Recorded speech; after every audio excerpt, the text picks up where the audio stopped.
महाराष्ट्र के मराठवाड़ा क्षेत्र में बाढ़ ने भारी तबाही मचाई है। 1 जून से अब तक बारिश और बाढ़ के कारण 104 लोगों की जान जा चुकी है। यहाँ 3050 गांव प्रभावित हैं, जबकि 2700 किलोमीटर से ज्यादा सड़कें टूट गई हैं। इधर उत्तर प्रदेश के 20 शहरों में आज सुबह से भारी बारिश हो रही है।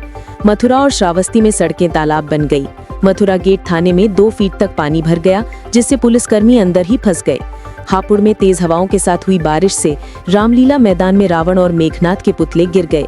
दशहरे से 2 दिन पहले अब इन्हें क्रेन की मदद से दोबारा खड़ा किया जा रहा है।